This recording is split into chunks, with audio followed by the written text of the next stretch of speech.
अगर हम present moment में हैं, अगर हम साक्षी के भाव में दिन भर में ज्यादातर रहते हैं, तो हमारे विचार हमारी मेमोरी, कंडीशनिंग और अनकॉन्शियस स्टेट से इन्फ्लुएंस नहीं होते। ठीक है।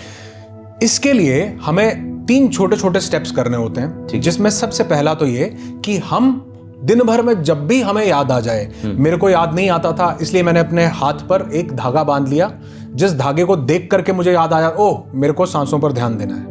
तो सबसे पहला कि दिन भर में जब भी आपको मौका मिले आप अपनी सांसों के ऊपर ध्यान दीजिए। ठीक है। सांसों पर ध्यान देने से एक तो आप प्रेजेंट की स्टेट में आ जाते हैं, दूसरा सांसें आपकी नहीं है, ये ब्रह्मांड का सबसे खूबसूरत तत्व है। ब्रह्मांड का सबसे बड़ा तत्व है जिसको हमने प्राण वायु बोला है, जो जीवन की उत्पत्ति से लेकर इस ब्रह्मांड के शुरुआत से लेकर और इस ब्रह्मांड के अंत तक रहेगा। ये वो प्राणवायु है, ये वो प्राणवायु है जिसमें ऑक्सीजन है, जिसमें कार्बन डाइऑक्साइड है, जिसमें हीलियम है, जिसमें नाइट्रोजन है। ये वो प्राणवायु है जो कभी 5000 20,000 साल पहले हो सकता है किसी पेड़ ने भी इनहेल की हो और एक्सहेल की हो, वही आज आपको मिल रही है। हो सकता है जब जीवन की उत्पत्ति हुई हो, ब्रह्मांड का बिग बैंग हुआ हो, तब उस विस्फोट से जो सबसे पहले हीलियम गैस बनी, वो भी आज इसी वायु के अंदर मौजूद है, जो आप अपनी सांसों के साथ अंदर ले रहे हैं, बाहर ले रहे हैं। ये वो वायु है जो यहां पर बैठकर कभी गौतम बुद्ध ने भी इनहेल की हो, जो श्री राम ने, श्री कृष्ण ने, आदि योगी शिव ने, उन सब ने इनहेल की हो। ये वही प्राण वायु है जो इस ब्रह्मांड तत्वों के साथ आपको कनेक्ट करवाती है, जो सबने ली है, हम भी ले रहे हैं। हम भी ले, कुछ साइंस आज प्रूव कर रहा है, energy can neither be created nor destroyed. क्या मजेदार बात कहा आपने ना, जब शिव रहे होंगे तो लिया होगा, राम रहे होंगे तो लिया होगा, कृष्ण रहे होंगे तो लिया होगा। यही उनकी ताकत, और यही हम भी ले रहे हैं जिसको हम जानते ही नहीं है। जिसको हम जानते ही नहीं है। मिश्रा जी, जब ये पूरा ब्रह्मांड बना होगा, सबसे पहला जो तत्व आया वो कार्बन तत्व मान लो था, तो वो कार्बन तत्व ही धीरे धीरे एक्सपैंड हुआ, वही हीलियम एक्सपैंड हुई, वही नाइट्रोजन एक्सपैंड हुई, वही नाइट्रोजन जब एक्सपैंड हुई उससे ही सब कुछ बना।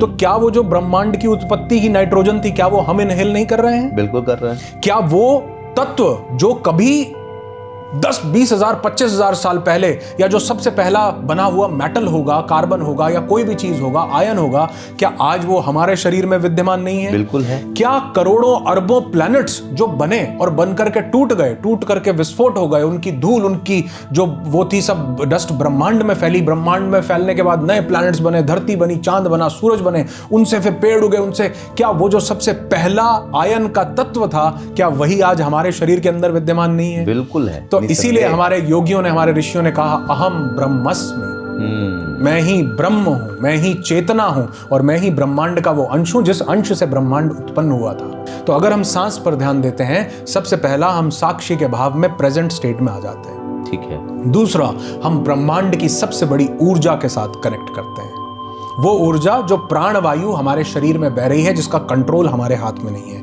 उसका कंट्रोल हमारे हाथ में आने लगता है। तो सिर्फ अपनी सांसों पर ध्यान देना, ये सांस आ रही है, ये सांस जा रही है, ये सांस आ रही है, ये सांस जा रही है। कहाँ टच हो रही है? नॉस्ट्रल्स पर। अंदर कहाँ गई? गले में गई, लंग्स में गई, लंग्स एक्सपैंड हुए, नाभि के नीचे तक गई, ब्लड स्ट्रीम में मिली, पूरे शरीर में मिक्स हो गई। हर एक सांस ऐसे ही मिक्स हुई, एक कार्बन डाइऑक्साइड बनी, बाहर निकली। जब आप अपनी सांसों पर ध्यान देते हैं तो आप देखते हैं विचार बिल्कुल मौन हो जाते हैं, सोचने पास्ट की कंडीशनिंग मौन हो जाती है।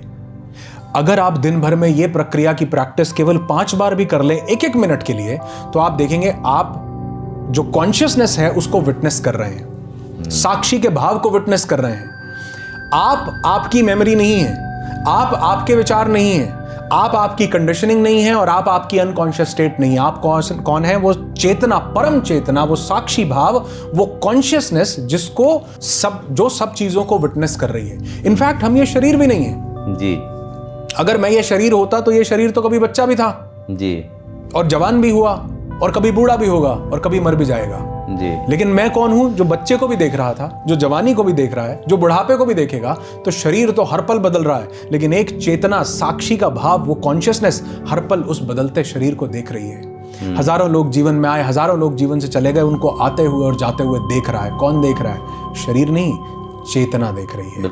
तो जब आप सांसों के साथ कनेक्ट करते हैं, उस परम चैतन्य के साथ कनेक्ट करते हैं, प्रेजेंट मोमेंट में आ जाते हैं, और ये अगर आपने दिन में 5 बार भी प्रैक्टिस किया, आप देखेंगे आपके डिसीजंस, आपके थॉट्स आपके अपने होने लगेंगे, आपके विचारों से आने लगेंगे, उस ब्रह्मांडीय तत्व से, उस ऊर्जा से, उस प्राणवायु से आने लगेंगे, जो आपके डिसीजंस को गलत होने ही नहीं दे सकती।